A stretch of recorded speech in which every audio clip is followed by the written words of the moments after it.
Everyone's running to their seats for this morning's riveting edition of No Spin Rodeo. Time to rally together and find out all of the insider trading for all things National Finals Rodeo. Welcome back, Tommy Joe Lucia, Kendra Santos, No Spin Rodeo Rally. Well, good early morning here in Las Vegas. It's Thursday, December 11th, 2025. Thank God we're all alive. Welcome to No Spin Rodeo. We're 7 into this. And good morning, Miss Kendra. Good morning. How is it today? It's great. Thank you. Everything's good? Everything's great. Are you spicy or are you kind of vanilla latte today? How you feeling? I'm spicy every morning because Oat sends me chewing on fresh ginger, and it's very spicy. It'll light you up. Fresh ginger. Yes. Okay. Use it for all-night drives. I highly recommend it. It's good for you, and you cannot go to sleep chewing on it. Oh, I'm going to get me some fresh ginger. That sounds like, actually, someone handed me a card on the street that said you could have some of fresh ginger. Anyway. Okay, here we go. Welcome. We're going to kick it off like we always do. Pro Fantasy Rodeo. Their games. We'll do a Pro Fantasy Rodeo round recap real quick. Let's look at the players in Pro Fantasy Rodeo and see how they're doing. We didn't talk about me. All right, big game after round 7. Trace number 5, Casey Estrada. The same guy yesterday, by the way, staying at the top of the board with $943,000. I remember the first time I played Pro Fantasy and it said, pick your team winnings. And I blew that completely, right? Because I didn't think about the aggregate. I didn't think about all that money, and it wouldn't have made any difference. So in second place with $942,000 is Tony Champion. So congratulations, guys. You're on your way to winning a pickup and a beautiful trailer. So that's cool. And then the important thing is, if you haven't played it yet, I'm going to keep saying this because it's fun. I'm playing it. Pro Fantasy Rodeo daily game. You get to play daily. $5 off if you have a big team. Get in there. Try it once. See what you did. Let me tell you about it. Crazy Heart Rocks. ROXS. $254,000 on their team last night. Boy, I wouldn't give for $254,000 in one night. That would just be a beautiful thing, Lord. Anyway, $3,500 payout. Good thing, $3,500 payout. $2,500 for second, $1,250 for third. That is our Pro Fantasy recap on the Pro Fantasy side. Well, the last recap is this. Tattoo League. Everybody knows I'm in the Tattoo League. If you don't know by now, I have been rocking it at the number 22 position now pretty consistently. The number 22 position is where the number 1 guy gets to tell me what the tattoo is, and I have to have a tattoo. Made it 56 years without ink, and here we go. So I'm sitting at 22nd. The congratulations, Kendra, you are now 21st. I'm only $70,000 from you sporting some ink. So 2 comments on that. If we were gonna start again next week, I would make the same bets. Speed Williams, live by the sword, die by the sword. When you go with a team instead of splitting the team, you are saying, here's all my chips, and my poor guys are having hell. But the other thing I'll say about that is, I would be a sorry sucker to be complaining about losing in a tattoo league compared to the week these guys are having. So you're calling me a sorry sucker. I'm just saying, it's way worse on the Cowboys, but I don't want to lose. That's just me. It's my narrative. Nobody wants to lose. Call me a sorry sucker. Wow. I didn't call you. Yes, you did. You would be a sorry sucker if you were complaining about losing. That's me. I'm complaining. It's okay. I can be a sucker. What these people go through all year to be here and then to have a torturous week is, I agree. Man. Put everything in perspective. A little bit of ink on me won't matter as long as it's underneath my foot, Mr. Harrison. Something very low. Go ahead. So that's now we'll kick it over to you. Can you give us a recap of what happened in the dirt? And there was a lot. There's a lot that happened last night. Yeah. There's some stuff happening. Yeah, there was a lot, and Jaco Roper, that's a tough one. because it was late in the day yesterday. He was on the day sheet, expected to go, and then, do you play with pain or can you physically do it? He drew out of 2 rounds, right? Okay. In case they don't know. Okay, so it's a groin injury and Bareback rider. Groin injury where he physically can't do it. And now the Justin Sports Medicine report says all caps OUT, which typically means out for the rest of the whole deal. And so that, when you have 2 baby girls at home and you haven't won $1 here this week, is really tough. Now everybody gets $10,000 on back number night for getting here, which is better than nothing. But man, that's a tough pill to swallow. So that's a sad deal. J.R. Stratford, who got hurt a couple nights ago, he's out again tonight in round 8. But he's questionable for 9 and 10, and the Justin Sports Medicine guys and JR's mom are saying if they can get enough of the swelling down in his head, he will ride in 9 and 10. That's a tough one because it involves a concussion and all that. So Life's more important than 2 rounds. Please be careful. for sure, but so that's still not that's still a day-to-day. They awarded this year's Lindemann Award last night, which is very special in today's day of single event specialists. And Australia's Darcy Kirch, who is a bulldog and calf rope and bronc rider, Aussie, this award is after the great Bill Linderman, who was a world champion steer wrestler, saddle bronc rider, and all-around cowboy, and also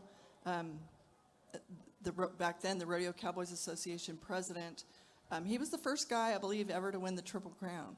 Really? And he made a huge difference in our sport. And that is just in this day and age, that is it just gets more prestigious all the time, because to be able to win $1 at the other end of the arena in 2025 is no easy task. In the world of specialists, where it does make sense to really concentrate on one thing Right. and win big. I mean, Something that happened last night that is just like jolting to me of how many years we've been here, because it feels like yesterday. Last night was the 30th anniversary of when Sammy Andrews retired Bodacious here.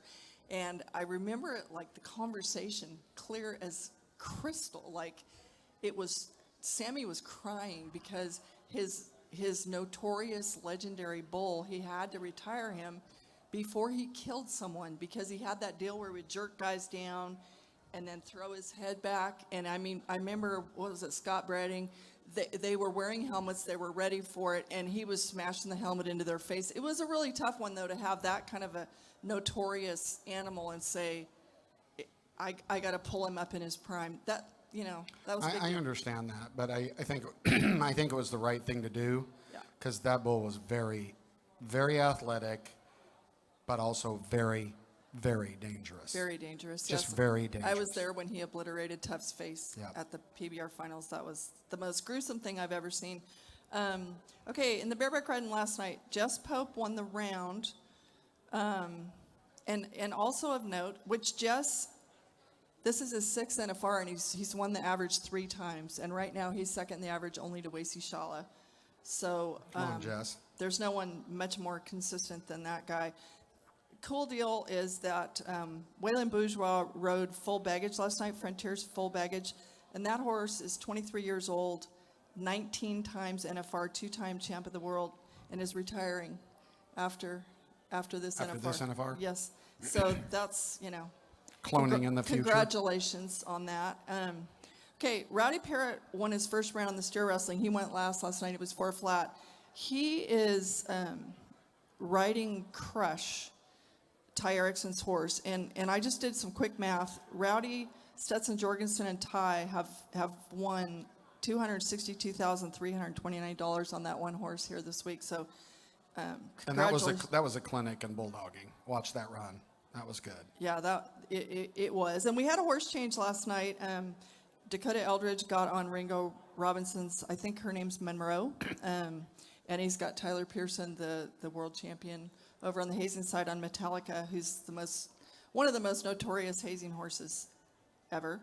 The Graham boys from Canada won their second round last night. That was They very seem cool. like gold, just like feedlot cowboy. They're very right? sweet, and I've had the chance to visit with them for stories before we got here, and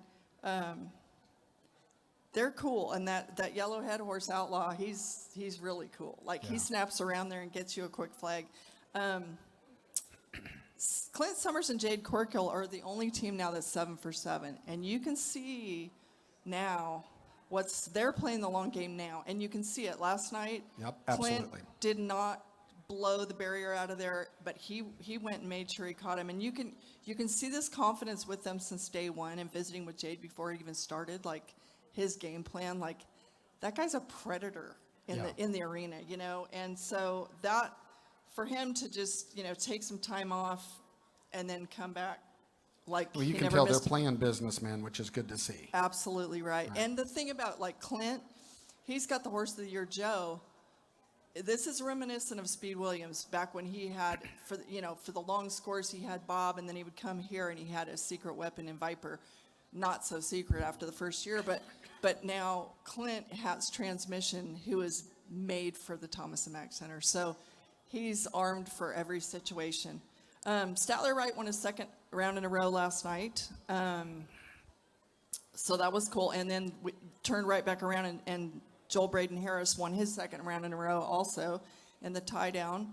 Okay, in the barrel race, it was, there were some cool things and some tough ones. There was a lot of slip sliding going on, and we got to mention that Caitlin Scott went down on the first barrel, all the way down on her horse Peanut Seed.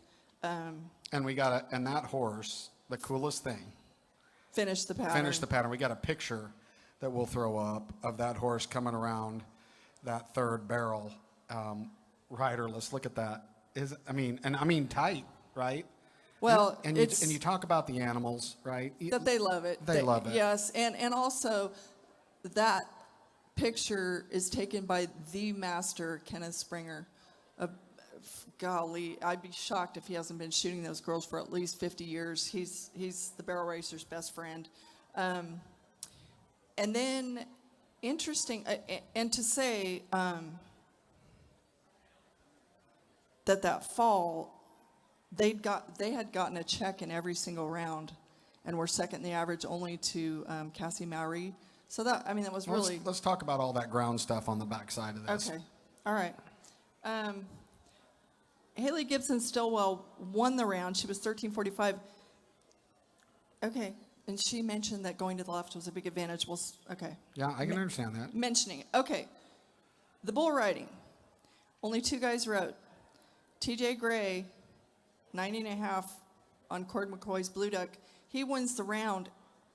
And then Bryce Jensen was 76 with an option, didn't take it, and that little decision paid Bryce over $55,000. So TJ won right at $63,000 because of the ground money situation. And for those who don't know, the bull riders, they're the only event who has voted that ground money counts toward the world standings.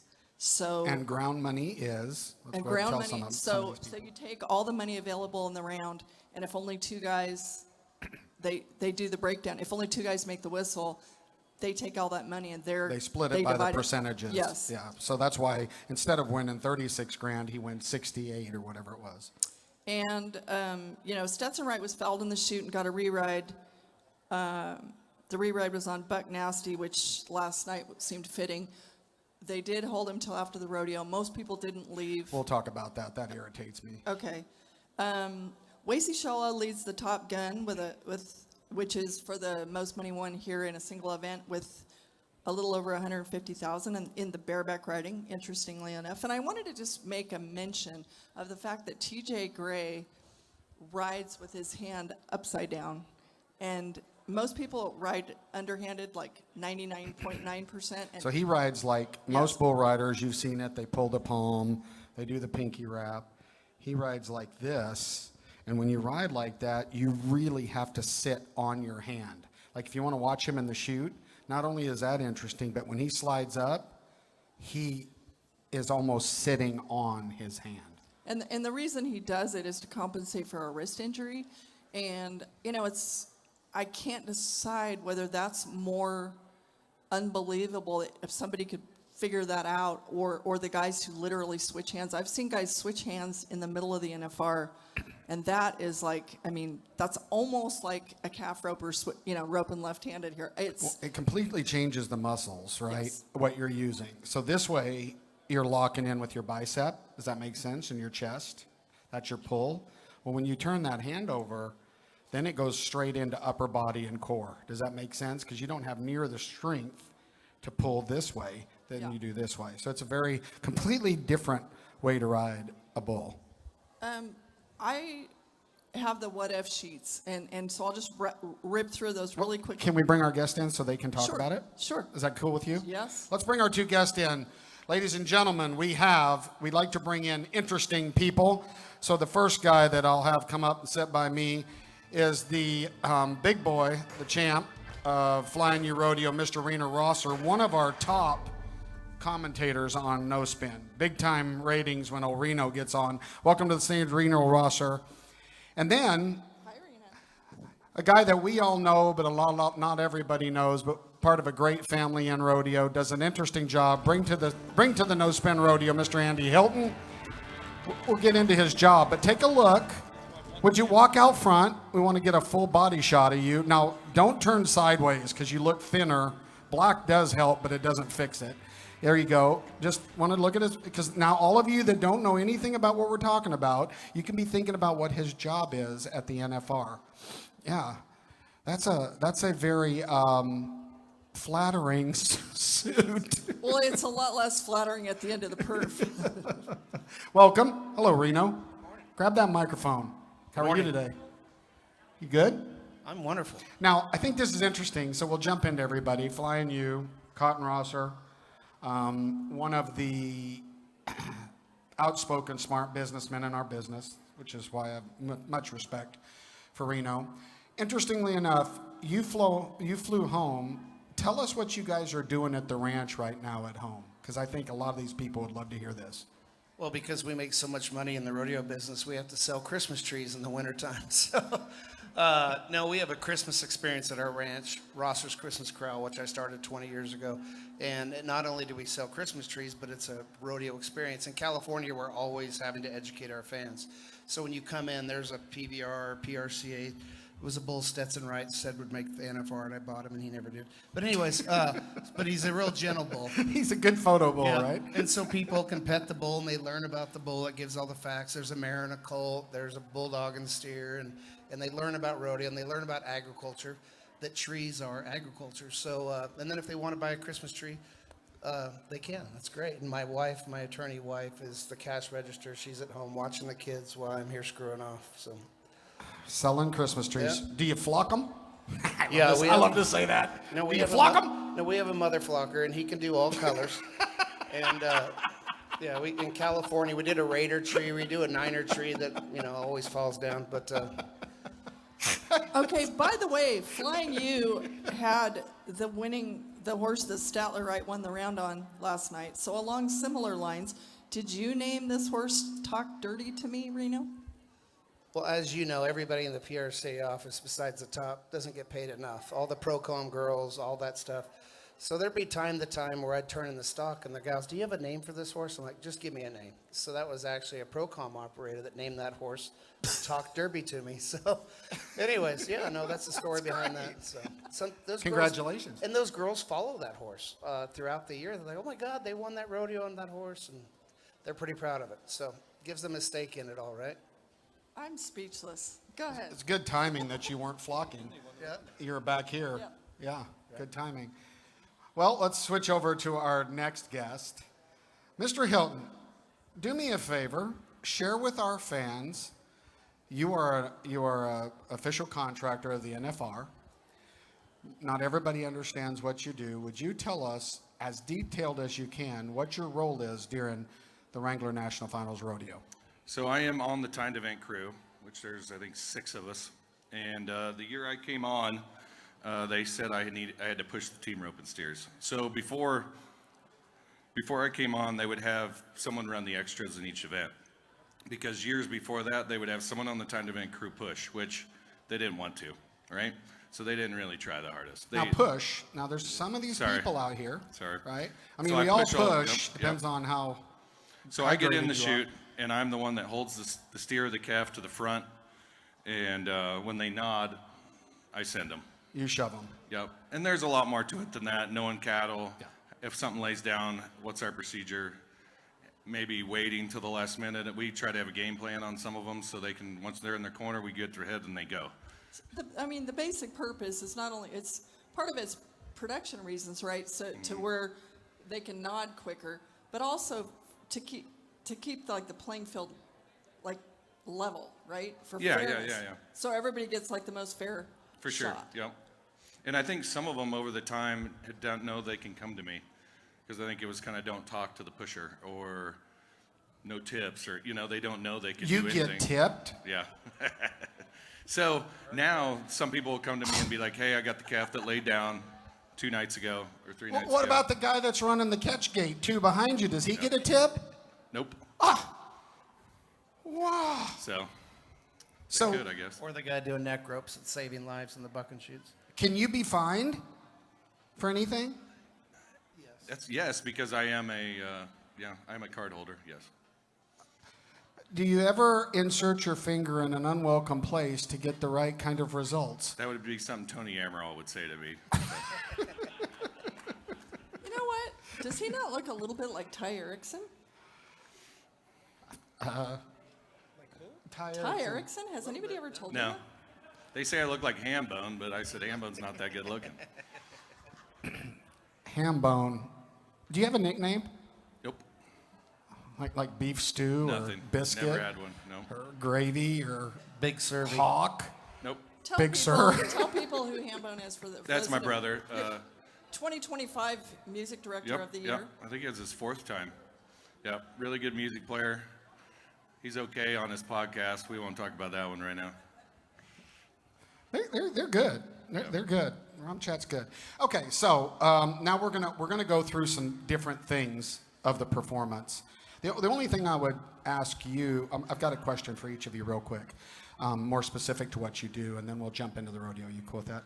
So on a serious note, it's not just pushing cattle, because I'm going to ask you if something comes in here and he's waspy, I'm assuming, and he's looking, you want to try to gauge that where they all have the same out, right? Is that fair? Yeah. So you got to really pay attention to the animal and then turn and look for the guy, because you're looking at the guy nodding, not just the animal. Where do you look at last? Well, on the steer events, I'm looking at the Okay. header or the bulldogger.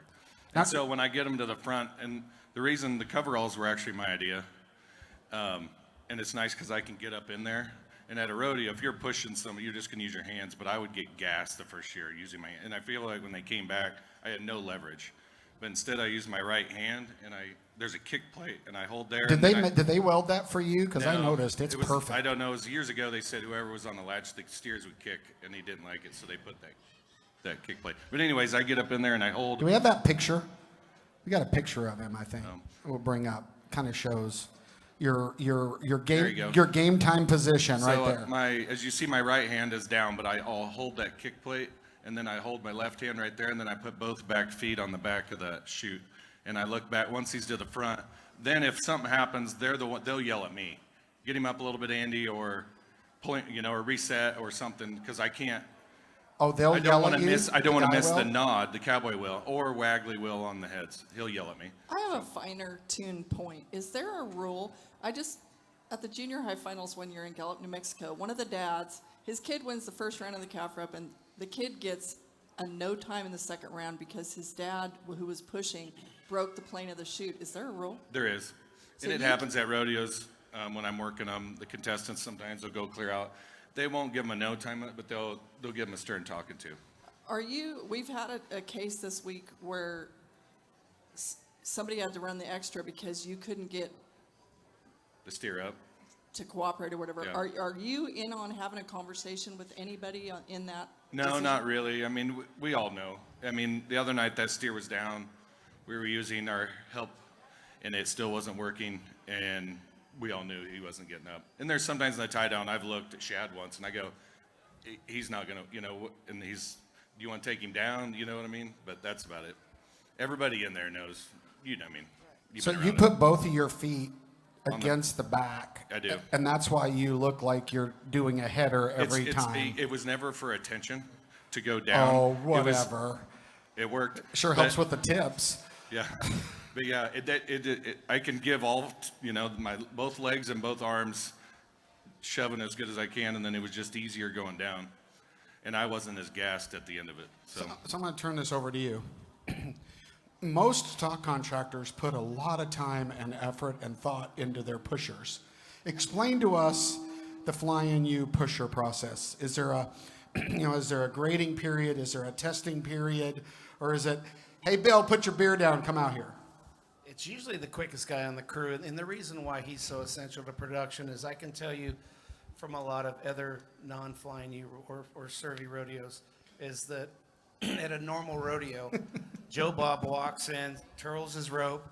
Hey, Jimmy, back there in the back. And he's got his ball cap. Hey, can you give me a push? And there's 30 seconds. And you start adding that up, and holy crap, your time events just start really dragging. So it's an essential part of production. Yes, it is fairness. But God, you watch these rodeos, and they don't even think about their pusher until they ride. They're out in the arena twirling the ball. Or they're getting in and out. Like I want Bill and I want Fred, and he crawls over and hold my hat. Hold And my hat, na, yep, na, na, yep. na, na, na. Cracking the latch again this year at the NFR is a Flying U family member, Tony Amaral. So, I mean, rather important job, right? What's going on? We haven't talked about this. Can anybody share the handful of times that nothing's happened? So even last what's night, happening? I forget who it was, nodded and they leave and it didn't open, right? And they're like, oh, Tony missed another latch. He didn't. He had it, but if those steers are pushing in the front, like sometimes they'll leave me, I'm holding, and they'll get to the front right at the right time. And if Tony manhandled that latch down, it would be a slow gate. It would, and that guy, and then we'd have to run a rerun. And so This is it's really happened. interesting. There's only People been need one to listen. time, and I'll stick up for Tony. I've done it. I'm the backup latch man, and probably will be Tony's replacement someday.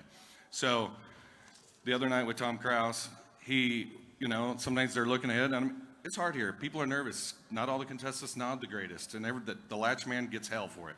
But Tom rode forward, right? Well, when he rode head good, boom. Well, he's just riding his horse forward, right? And it's happened to me in San Angelo, Texas. Yeah, I You can know, see I'm that. a boom, and I'm like, gosh dang it. So I'll always have Tony's back. He's the best at it, and he gets a lot of hell Yeah. during the NFR. There's- And I'll be the next guy that I'll eventually have a problem, and I'll be the one. So he pushed it down, it didn't open. Yeah, it doesn't. He knows that pressure, and I've done it too, and it doesn't. And that saves him, because that may be the best steer on the herd, right? I see. So But it's, he just happened to push so he on the doesn't front. miss it by Yeah. going early. Yeah. Okay, that's very good knowledge. For They me. would rather come back, reset, and I've had them say, thank you. Or like Anderson, Bridger? this week, when his horse starts to move, you won't open. As a good latch man, when they're going and the horse starts to move and they're nodding, Tony just didn't open it. And I'm looking and I can see, and I'll be like, Tony, good job. And they'll come back, right back in and go, thank you, because they would have been late. They would have Yeah. been dead late. But on TV, it looks like they're nodding and going, and they didn't open the gate, so. Good clarification. I have a really tiny detail that I think's interesting. The barrier pulled early for JD Struxus last night. Yeah. And he was 4-4, and so, I mean, Barrier pulled early. What The does that steer mean? got, so that steer Four kind of. flat won the round, he was 4-4, the barrier pulled early, which means the clock starts early. Go ahead. what Yeah, happened? that steer was leaning. I'll know if I get it, because it can happen. And if I do, I've touched it with my hat or something. But usually I'm far enough out, it's not that big of a difference, or if I really did get it. But last night, that steer was kind of smashed against the wall on the left side. And when I went, I think he just caught that rope, and enough pressure, he just pinned it. And it pulled early. Like, I didn't know how early, but the judges after the rodeo asked me, because they said they thought maybe there was something in front, like it wasn't pinned very good, because it pulled really early. Like, it wasn't even, and that's the hard part, because then it's the judge's call. And, yeah. Well, so what happens? It's a judge. Barrier goes early. Yeah, so if What are the pin's next pulled protocols early, when that happens? then the judge is watching the line, has to make that call. He makes the breakout call. Oh boy. Well, And it happens a lot at rodeos, and most of the time it's nobody, but those big guys like Will Lumen, they're so big, they'll catch, there's ropes, there's pulleys, it's just hard. You know, it's just there's malfunctions. There can be there's just Any stuff. chance we could put an electric eye? I know they're against the Good electric luck. eyes being up there, but again, refusing technology. Oh, I know you don't like it, but imagine if the eye was the second It would be the second option. Duh. It's already in the works. especially on a long score. Like at Houston, I've been on the neck rope there a long years, and it's nerve-wracking because that's in the team roping, and if it comes in the when a healer wants to hang back, it can be dangerous. Yeah. Yeah, On the because you long got to score. watch two things. You've got to watch the score and where the cowboy is. That's almost impossible unless you're cross-eyed. Yeah. Yeah. Okay. Interesting. Now, one more thing, and then I'll kick it over to you. There's a lot of committees and councils in our associations, and you're on the executive council, correct? Correct. Yep. And what does that mean? Not a lot. What do you No. What do you guys? So we were What voted is in. What is your role in the So business? We were voted in by our constituents to represent, the 84 stock contractors, and then we report to the board. And so you represent stock contractors, and there's different people representing different contingencies. Yeah, committees, Committees, contract contract personnel. contestants, yeah. So in a typical executive council meeting, what kind of topics are there?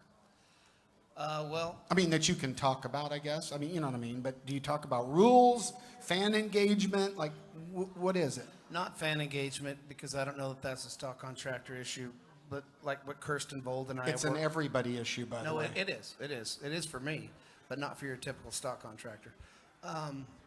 But Kirsten Bold, who's stepping down, we worked proactively on the turnout issue.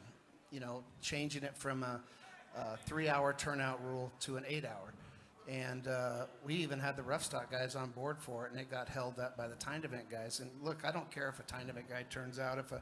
If a steer trots down the arena, that costs me 30 seconds. But if I have 3 bucking horses in the chutes with no saddles on, you got a wreck. Now I got to turn 3 bucking horses out in the arena. Well, let's dig into that rule real quick because it's interesting. 2 hours versus 8 hours. Explain what you're talking about to the fans that don't. Well, you're in the production business. If you wait till 2 hours before the rodeo, I to know find what out- it means. I'm leading Yeah. you in. This Well- is what a good host does. I don't want to wait till 2 hours before the rodeo to know I have a disaster on my hands. At least if I have 8 hours, I can, call high school kids, get another something. Now, if they don't turn out in 8 hours, what happens in your proposed rule? Well, we need to A find. $100 fine? Boy, that's gonna Well, change no, some things. because the non-notified fine right now is $100, and they don't even bother doing that. And all they got to do is open their phone and hit turnout. It's hard for all of us rodeo committees. This is a big topic, everybody, because you sell tickets to a rodeo and we don't know who's going to show up because these guys will enter multiple events. And in their defense, their business plan is to figure out how to win. Okay, I'm not saying that any cowboy's doing anything wrong because that's their business model, but it's very hard on the rodeo event. And as Rena was saying, more specifically in the rough stock event, so the more time we have, and you know what I did that I think was a good move, you can tell me, we're going off topic, but I'll do it. We changed our deal and we did the draw early. It helped us. Believe it or not, it helped us, because I thought, don't tell them what they've got, they'll show up and get on. It didn't work out that Yeah, way. you don't want to give cowboys too much time to think. Yeah. Right? They'll talk themselves out of going to the rodeo, or they'll wait and see what they did in the first and second perf. They'll start studying videos. And, I'll never forget Billy Atbauer told me when I was riding, because he showed up at one of our rodeos, and it was just an 18-point bronc. And I go, Billy, what are you doing here? Like, I practice on that horse. He said, Reno, I've won more money on horses that people told me not to get on than the ones I knew I would get on. And it's because Billy just made horses better. Yeah. Ty Murray never turned one out. Nope, never. Yeah. So back to the board council, the executive council sounds pretty cool. Do you get swag or anything? But that's not the question. The question is, in a typical executive council meeting, is it like other council meetings we see all over, where it's just like rubber stamp, rubber stamp, rubber stamp? Nobody's engaged. Nobody's thinking about it. Or is this real? Is it a hot conversation in there? It is. This year we discussed qualifications for livestock getting to the NFR. I mean, clearly, and I knew this was going to happen 10 years ago. It's paying so much that there are probably, I can't say what they are, some unethical things happening to get stock to the finals. How can we prevent that? And we've had a few ideas, but we come up with the ideas, we pass them off to the board, and where it goes from there, who knows? But Does Fly and you, do you sponsor Cowboys? I do not. I Oh, feel okay. like my dad would kill me. I was just wondering if you sponsored Cowboys. That's cool. All right. Well, we can have our own conversation forever. So let's get some roundtable. You want to take us through some rodeo stuff? You want to? There's big things that I want to talk about. One thing I will randomly mention is that NFR picket man Matt Twitchell, who had his horse fell in the corner a couple nights ago, he's out with a broken foot for the rest of the finals. So happy healing to him. Yeah, he got back on and finished the round. Yes, he did. Oof. Yeah. I have the what if sheets. You want to? What if sheets? What if this sheets. happens? So this starts every year after round 7, and this is if the rodeo was over after 7 rounds, and they paid off the average as it is right now. You say aggregate, I say average. Well, that's fine. actually the correct definition. Whatever. It's okay. I say events, you say disciplines. It's all good. An So event is an event. What do you we're say? going to agree to disagree on a lot of items, but if it was over today, Rocker Steiner would be your world champion bareback rider. If they paid off, if they had no more rounds and they paid off That the would average probably be good for him. as it stands. Okay, in the steer wrestling, Mr. Tucker Allen would be your world champ if it ended right now. Callie. California. Callie? Not one of the bigger guys here. If it ended today, Clint Summers and Jade Corkill would be your world champs. Again, Clint, by the way, is one of our rare NFR switch enders who's headed and heeled here. Pretty cool. But Jade gets the cool award for taking a couple years off. He and gets the cool award for his hair. I mean, the dude is stunningly. Kendra, this is probably an Oak question, but next to John W., is Tucker the smallest bulldogger ever at the NFR? Those two would be pretty close, but Rowdy falls into the same category. I don't know. I think Rowdy's got him by a few pounds, but A chicken fried steak. It's pretty close. I bet you I outweigh Tucker. I don't outweigh Johnny. Most bulldoggers' dates are larger. Large. Yes, I've been reminded of that this week. Okay, there have not been a lot of headlines about Zeke Thurston this week, but if it ended after round 7 and they paid the average off, Zeke Thurston is your world champ. Oh my God, please. And For the love of God, please. he is hands down the smartest bronc rider in that room. Did you watch the Canadian finals? yes, He looked like Billy Atbauer.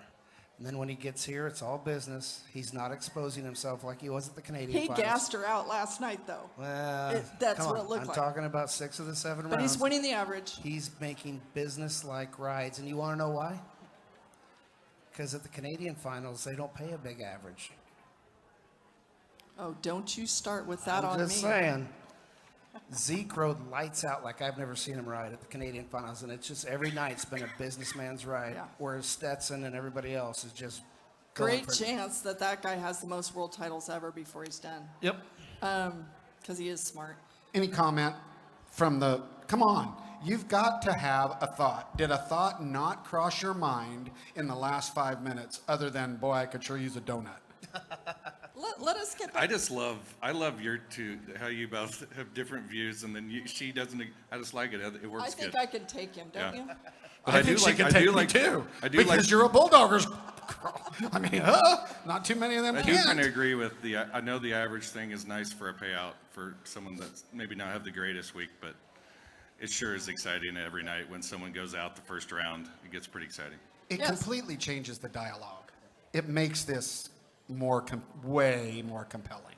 Well, and Riley Webb on his Horse of the Year, Rudy, he's leading the average, and if it ended right now and he didn't get to rope his last 3 calves, he would win $506 grand for the year. Like, if he holds his place in the average and doesn't place in any more rounds, Who's contesting Riley right now in that game? Shad, still? but remember, Shad had that calf get up, so he's 8th, and they in the average, and they pay 8 places. Okay. Oh, you even got the people to put aggregate on here now. Bam! Jack. It's because it happens to be the correct definition of what you're asking. Whatever. Okay, Cassie Mowry would be your world champ again. And again, she left her 2024 Horse of the Year home for reasons that she didn't choose, and she's been on 2 different horses here. If she pulls this one off, well, it will surprise no one, but wow. While we're on barrel racing, we got to talk about the ground. Why? I mean, you almost have to. So I'm going to open this up for conversation. I've got some insider trading on that. The round before, fastest round ever, right? Like, what a round. Then you get out there and first horse goes down. Thoughts on that overall, just kind of thoughts on how, the original people are like, how does that happen? How can it be great and get any worse if you do the same thing? Thoughts on that? What about you? I've never second-guessed Randy Spraggins.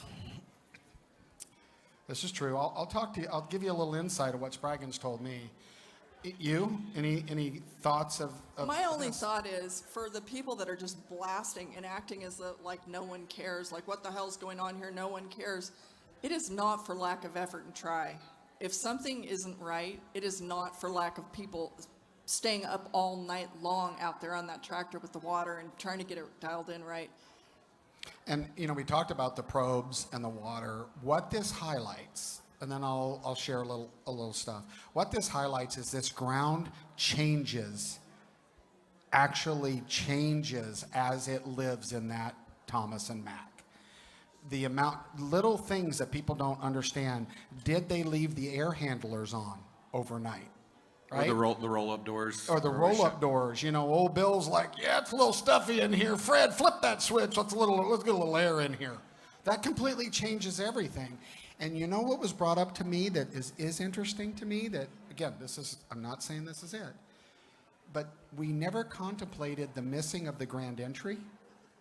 That grand entry packs second and third layers of the ground. Right? It really does. It changes. It does. You put that many horses in and around there, it definitely changes the consistency of the ground. So that team has been adjusting what they normally do, believe it or not, because there's not a grand entry. Very interesting. And you're right. They spent all night last night. It's just like the judges, okay? And we'll talk about the whole Stetson thing here in a second. We'll end the last 15 minutes on Stetson and Mark out and bucking after the rodeo. And these guys are working at it. It's just hard to see. Now, do you think that those girls changed?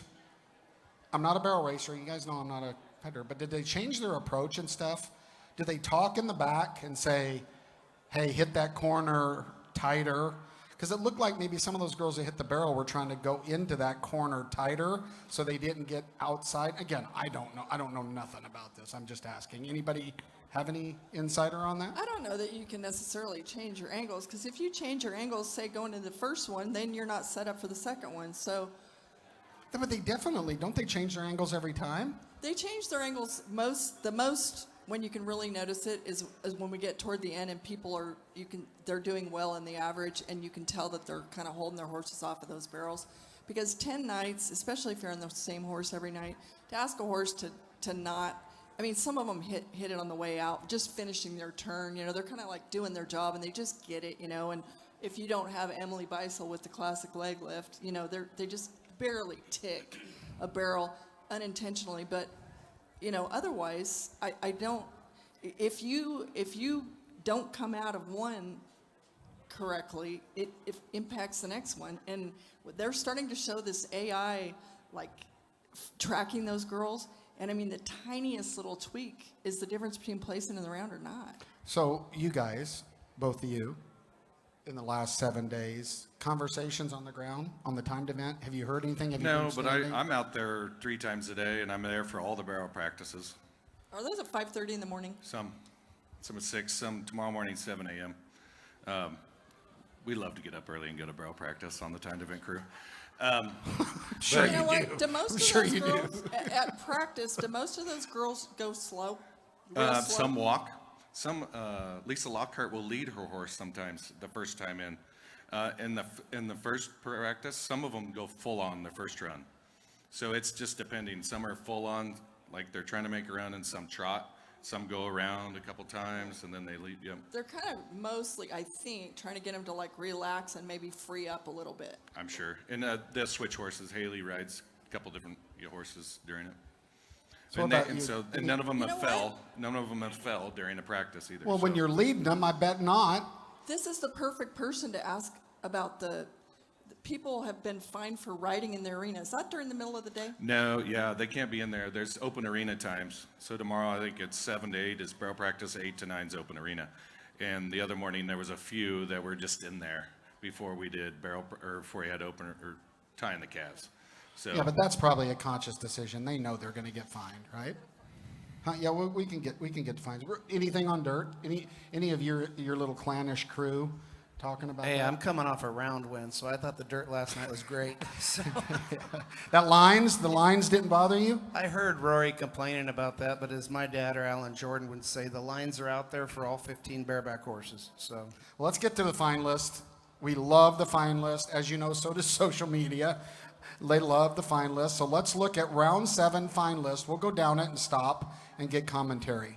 Lefty Holman, excessive rosin. Hot topic. Excessive rosin. I bet Reno. I'm interested in your rosin thinking. What do you got on rosin for us? well, I think everybody's trying to find an excuse why we're not, the only person we bucked off this year is Stetson Wright in the victory lap. It's not the rosin. Everybody's saying it's the rosin and they're bringing cheating saddles. No, they're just not bringing the buckers anymore. The eliminators have now evolved into the semi-eliminators. You watch San Antonio, San Angelo, the wild card round at Houston. These guys are getting bucked off, and it's the same saddles, it's the same rosin. They're just not bringing the horses. And the Cowboys, to be clear, pick what comes here, right? Yeah, I mean, if I could pick my opponent in the UFC, I'd be undefeated. Bam! And you've got several horses at home that fit as true eliminators. They're out there. Yeah. Okay. Any other comments on that? We'll go to number 2. Tucker Allen, not ready, timed event, 54 seconds, $250 fine. Is there one of the pro officials that's there on a clock? I assume so, if they know what seconds they're on. Honestly, I don't know. The one time I do remember was in Texas in 2020 with Kansas Cowboy, or Iowa Cowboy. Won the world that year. Anyways, yeah, he took forever in there, and you could hear him start to say 20 seconds. You could hear him start to say 20 seconds, and then he was yelling at it, which he wasn't meaning to. Like, he didn't mean it, but get him right, because they were about to turn him out. That's still a judgment call, right? There's a lot going on before you put somebody on the clock. It's the same thing in the buck and shoots with the PBR, right? You got to know, like when you're running the shoots, everybody wants to run the shoots. It's like if you're a shoot boss, you've made it. You are now officially smart in the business. But the truth is, you got to read the situation. Does the guy have no heart? He doesn't want to nod. That happens. Is the animal really, really cheating? A lot of times, a guy's waiting for his hazer to be ready too, because those Hazen horses, like they say, that Hazen horse cannot be third place in the race, and so they have been several times. Yeah, well, and so a lot of times, think about it. You're looking at the steer, but your peripheral vision is trying to say, this Hazen horse over here is not ready, and if your hazer's not there, you're toast. Yeah, and I think Tucker's horse was just having trouble. And if a steer's fighting, just like the other night, it relays down, they give him the extra. So, if the steer's ready and the judge thinks that standing up in the back, if he thinks that steer's good and they're not nodding, that's when he won't restart it. Guy on the panels. Yeah, he's the one that... Get fine list back up. Let's get through this. Scott Gunther got the same fine, and he's on Tanner Milan's Eddie, and that horse makes me laugh. And Scott kind of laughs at that horse too. If you find Google, Eddie's the horse that back in the day jumped over the lead up. You've seen it. And ended up in the hazing box. Be real careful when you Google Eddie the horse. Okay, because there's a lot of things but that might come up. I'm just saying. Scott chuckles at Eddie when Eddie pulls his shit, just like Coleman Proctor chuckled. He always chuckles at Heisman, who's one of the greatest horses ever, head horses here. And he'd go in there and throw his little fit and shake his head and all this. And literally while Coleman was dealing with us in the box, he's laughing at this horse. He is, and he's talking to me. He would tell me, I'm going to talk to you. And it's like some people call it weird, but that was how he focused. And he'd come up and he would go, sorry, Andy. I'll be ready, Andy. And I'm just sitting there looking, okay. The horses are so good that you will take a little bit of stuff from them. All right, let's finish the fine list. What do we got left? Bring it back up so I can see it, Mr. Cruz. Zeke Thurston, not ready. V1 1.1, 250. Probably a part of this whole Zeke as a businessman that we talked about a little earlier. Makes sense. Now this one I'm interested in. Championship Rodeo, wrong flank man. Mr. Contractor, how does that work? Like, how do you... I don't know. Will O'Connell's usually really on it, so I don't know what happened there. I've actually never even heard of that fine. Maybe Will hit the Mexican food place, but this is like 3 nights in a row. Yeah. Yeah. No, wasn't it Servy before? I thought it was I don't know. I could Maybe be it wrong. was. I don't know. I heard it too, and I have no clue how that goes. I don't know.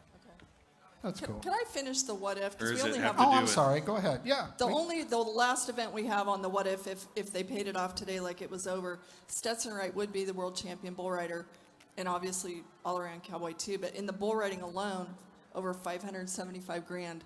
If he didn't even get on the next 3 rounds, that's pretty cool. Is Stetson riding tonight?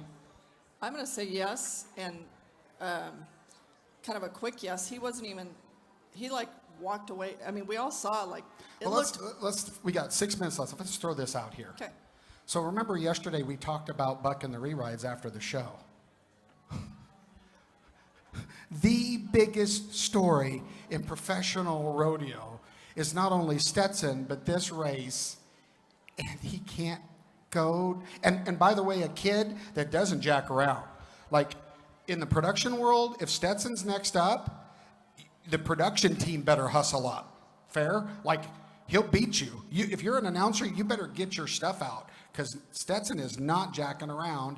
And it took me forever because you know how it is. You're wait to see that ride, and then he gets actually schmucked out, ricocheted back, forward, under the front. I think we got a replay of the ride that we can take a look at. In case you, like a lot of people, never got to see this, you can see it right here. Let's start it back from the front one more time if you guys can. Here he goes. This is after the rodeo.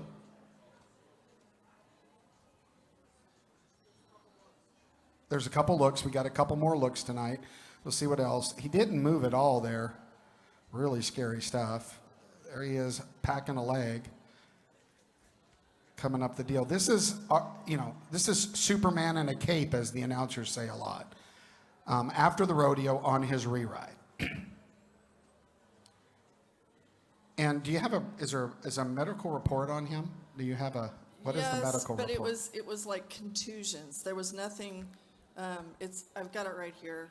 Oh, I remember when my kid was playing football, and it'd be like, "Oh, Billy's out. He's got a left but thigh here, contusion." It looked terrible, but here's the deal: left hip and right leg contusion is what the official report says. And let me stand corrected in a good way from just getting a text from Hazer Riley Duvall, the Shakota connection, saying that Jayco's dad is saying Jayco's going to get on in rounds 9 and 10. So that's, I'm glad to know that because the report says all caps OUT, which usually means you're done. So Yeah. I'm really glad for that correction. But Stetson got up and shagged it to the South Point. It was on the stage with Reno and Statler last night. How'd you So he look? was there in support. Yeah, I had no idea about the wreck, and somebody told me, and I walked up to him, and he said he's fine. Okay. And we talked about this, the build. A guy like me is not built athletically, but I'm built to take some punches, right? Short, stocky, tight, not going to beat anybody in a race, But then you got the longer, more athletic people that are quicker and better, but they're in fairness, less durable overall. And that's got to be a concern for a guy that's getting on 2 different disciplines or events. It's an advantage and a disadvantage. As you and I talked this morning, it's like, eat a cheeseburger. He's tiny. But on the other hand of that, I think stock performs better with him. It's just like horse racing. You know, the smaller the jockey, the better the animal. Carly Otero. Yeah.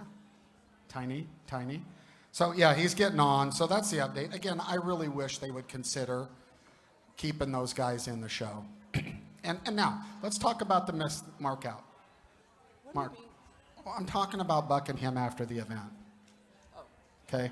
Remember we had that conversation. I'd really like to see him in the event. Let's talk about the mark out rule. I did not say this. Remember the whole, did Stetson mark him out? Yada, yada, yada, yada. I'm going to say this again, and I told you I wanted to bring it up again because I'm going to keep saying this. Why is a missed out a disqualification when you miss a leg and it's a penalty?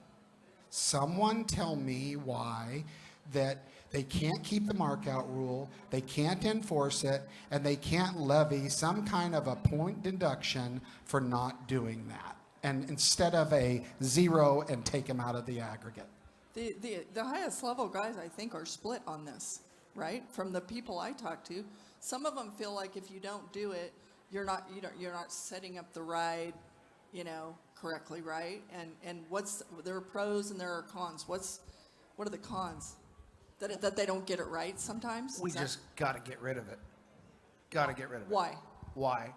Well, as I talked to a PRCA board member the other night, and I'm not going to mention who his name is, but he goes, Reno, if you get rid of the spur out, you might as well get rid of the barrier. No bullshit.